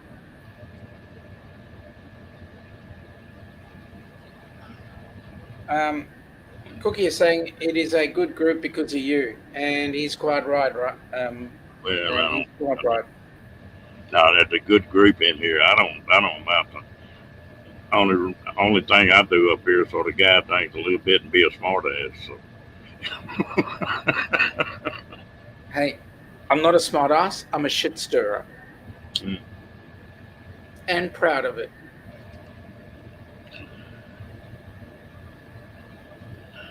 Oh, you making get serious, aren't you, Joe? Always. Um, Sandra is saying it's called mutual respect, and yes, that is it. It is mutual respect.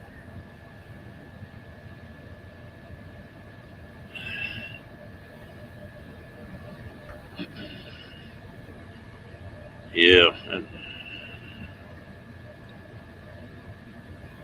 yeah. That's when I started this thing, it sort of took its own life. Uh, Yep.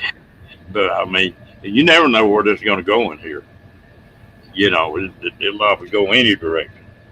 But Correct. there were two things that I wanted to do when I opened this chat up.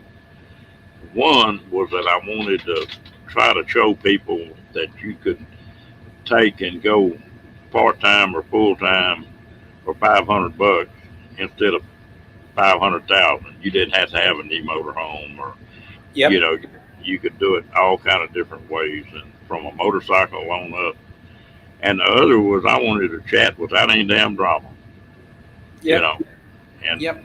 those two things were what I wanted most. And And it's successful. basically it's been that way. We've had very little trouble in here. Josh is saying we need more healthy discussions to figure out how to handle a number of this world's issues. Our world has lost the ability to have intelligent, differing discussions, and I agree with that. And then I did ask Torna a question. She's saying that she's from Indiana, um, and the reason why I asked the question was the name sounded to me to be very islander, as in coming from a place like Samoa or even Tonga or any of those. But it's a pleasure to meet.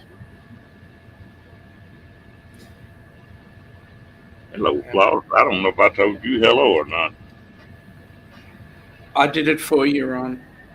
Did you? Well, that's good. keep me out of trouble. I need all the help I can I've been trying to do that all day, but you know what?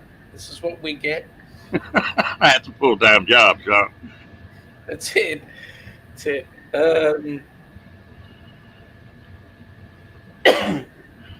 Cookie says he loves the drama-free zone.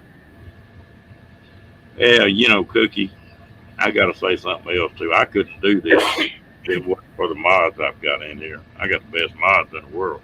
I don't have to do anything but just get up here and run my mouth. They take care of the chat. Okay, so Michelle is saying that 9/11 was the worst day that she can ever remember. Torno, it's a pleasure to meet you. Thank you. Josh, what type of martial arts did or do you practice? I do karate, a style of karate called shokukai and shitorio. They're both similar. I also do kabuto, which is weapons, and I've also done Krav Maga, which is the Israeli martial art. So I've done a bit.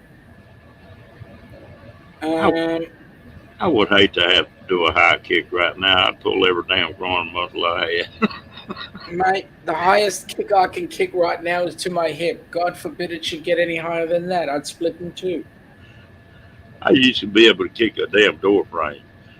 6'6" door frame. I could stand flat footed and kick it. Yeah. Yep. Now, god dang, I wouldn't be able to walk for 6 months. Mate, those days are way gone. Let me say. Oh Lord. 9/11 was a weird day for Cookie as well. Skies were so quiet. 9/11 actually rocked the world, literally rocked the world. We here in Australia also were affected by 9/11. It was the biggest shock to our system ever. I was on the way to a deer hunt in Colorado when that happened. And we got about halfway up there. My wife was still alive then, and we had another couple with us. And we were about halfway to Colorado, up in them mountains, way back in the boondocks where we were going. And they were all sitting around about, I guess we better go home. I said, no. I said, we can't do a thing about it. But we're close enough to some rough country and some these mountains and stuff that we can make it up here for a month or so if we have to. But let's just go on up, sit down for a day or two and see what happens. And we went on up, set camp up. We were a little bit more careful about the way we set it up. But and it was weird. The planes were flying like crazy that day. The next morning wasn't an airplane in the sky. Mm-hmm. And I had a GPS that I used hunting to keep from getting lost up in the damn aspens and stuff, And that thing was bouncing around 5, 10, 15, 20 miles. Every time you took a reading on it, you'd be in a different direction. And I guess they were feeding that in. But you don't realize how often you hear a plane go over. Yeah, absolutely. And it's all of a sudden it was just quiet. And now, I have to just interrupt this for a second. Josh, mate, you've got a whole list of stuff that you would do, and you said that you would get on the mat if your body would hold up. Now, if you were to come on the cruise, the two old farts, you and me, could have a go there and see how we would end up. I reckon we'd both end up on the floor. But let's have a go anyway. Let's have some fun. Every one of us will be able to move for 6 months. Well, that's why we're on the cruise, so that we don't have to move.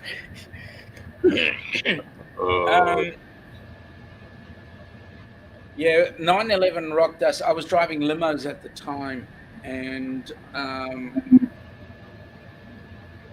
all of a sudden, we watched this thing on TV, and then the next day, because we were ahead of you guys, as in time, the next day it was when the effects came in. It was dead quiet. We did not move for the whole day. We did not go anywhere. Airports all around the world shut down. It was just incredible. Yeah. And you know what's funny? It's not funny, but it's where the Americans are now. If there would have been a country that was had done that and they could have proved it, the Americans would have. Americans are the meanest people in the world. Now, there's no Yep. doubt about that. They're not on a normal day, but if you make them mad, the Caucasians are just tough now, and Yep. they've been that way forever. And I saw it happen when I was in the service. I saw kids come in that were 19, 20 years old and wouldn't step on a bug, you know, Yep. would kill them out. And 2 weeks later, they'd be standing there with their foot up on somebody's chest getting a picture taken. Because we're used to sleeping in a soft bed, and we're not sleeping on the ground, and we don't have bugs eating us up, and we got air conditioning, and somebody's at home playing with your girlfriend or wife, and you know, and you just get pissed. You Yep. bite a damn bus off. It don't make any difference. No. And Americans are, I say Americans, Caucasians are the world's worst about that. You get them stirred up now, you got your hands full. What was that old guy say about uh, Pearl Harbor? Said, afraid we just woke a sleeping tiger or something like that. That's correct. That's correct. And, and if that's the worst thing any country could do was really get in and do something that really pissed everybody off because it became bar door then. That's correct. And, Josh was saying when 9/11 happened, uh, he knew that he would join the army, and 2 months later, he finds himself in basic training, and 18 months later, he's in Iraq. yeah, that's Lorraine, isn't it? Wouldn't it? No, that was Josh. Oh, okay. Lorraine said she lived 10 minutes from Logan Airport and was worried that they might have hundreds of terrorists. Cookie was living in Arkansas when I always get that spelling is wrong. Arkansas. In when 9/11 happened, the skies got so silent. It was a very weird time. It was. Michelle, very quiet. My son was just a month into his freshman year of college. Never been away from home. He called hysterical because the students were told that a plane was heading their way. DC's plane. Um, Diane, she was at home with two grandbabies, 2 weeks and 18 months old. The Towers were on her way to work when she lived in Jersey. She sat rocking the babies and bawled. I still can't believe that two buildings like that could just collapse. Um, Diane said she lived under the flight path from Louisville Airport. The silence was deafening. And yes, Janice, it's a day that will live in infamy. Who said that? That was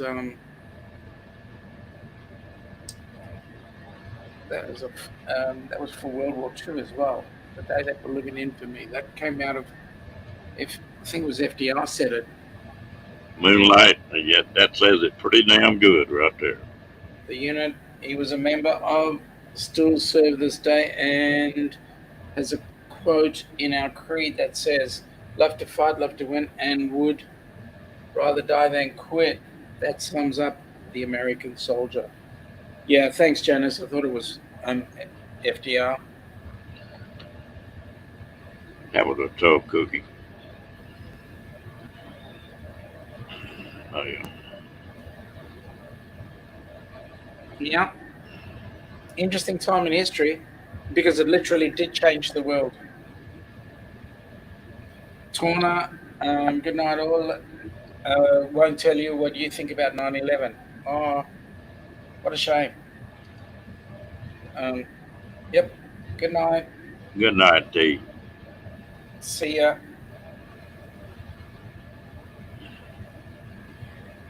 Yeah, I Yeah. think we're gonna go about 5 more minutes, and I think we're gonna do the same thing. Hey, Ron, I'm really surprised. What's that? You actually had about an hour discussion with me. Ordinarily, you'd shut up shop when I come on board.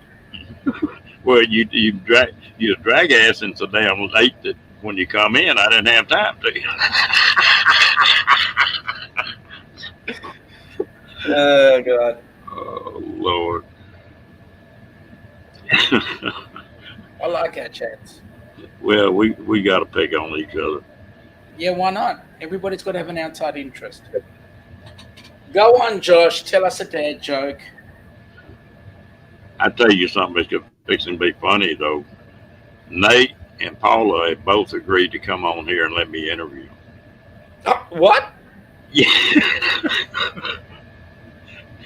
And tonight, Paula said, "Now I want to know some of the questions you're gonna ask." I said, "Hell no."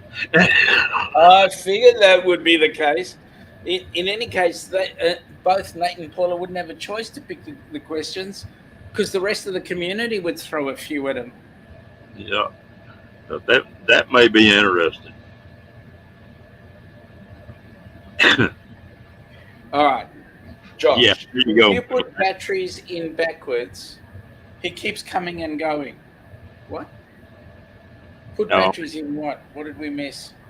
Oh, you know the Energizer Bunny keeps on going and going. Yeah. now Okay. drop down to the bottom. If you put the batteries in backwards, it keeps coming and going. Oh, coming and coming. Sorry. Yes, I get that. I get that. Well done, Josh. Mm-mm-mm. Ever ready bunny. Everybody knows the ever ready bunny and the doughboy. You remember Yep. the doughboy? Mm.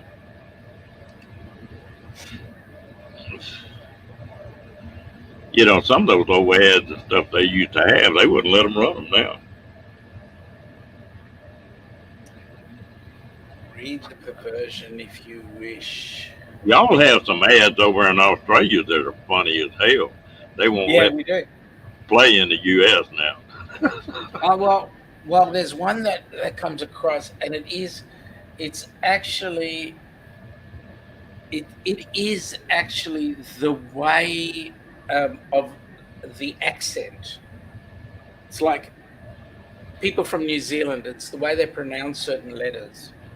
So, for example, if you're going to have your mates over for a barbie, you're going to have your barbie sitting on a dick. You know, the dick is made out of timber, Yeah. where you've got your chairs and table. And we polish our dick every so often to make sure that it's nice and shiny. It's spelled DECK. Pronounced? Yeah, okay, I'll shut up. Ron's turning all blushy in the face. Yeah, I forgot about that one, Diane. Yeah, For that one tone. even hit us here. They,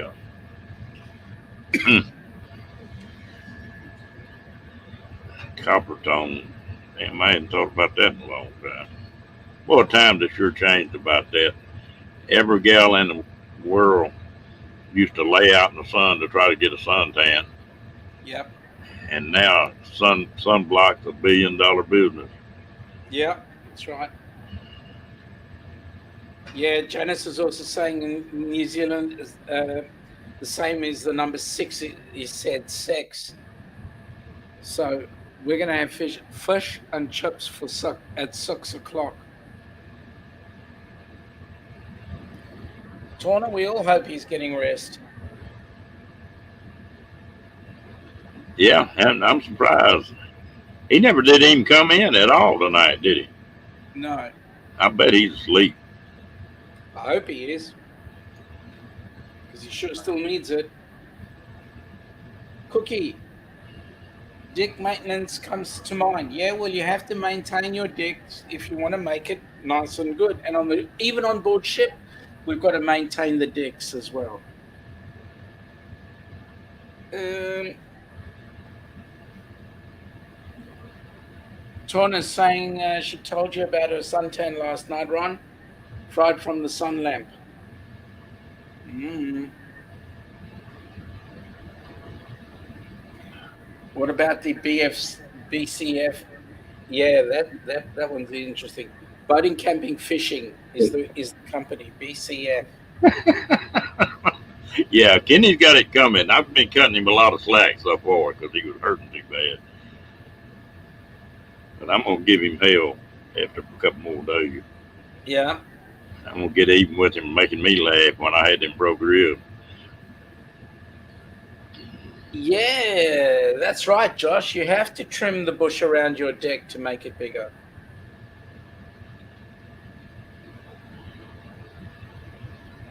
Damn, it sound like getting to be a deep subject. Oh yeah, we're getting deeper and deeper all the time. Now, if I were you, I'd shut the stream down about now. Oh goodness. See you Well, later, Tona. we done hit that a little better than 2 hours. I'm about ready to layer down. I imagine you are too, Sean. I enjoyed it, man. I'm glad you come up. Glad to spend time with you, Ron. All right, have a good night. Good night, everybody in the chat. Take care, all. Thanks for having me up.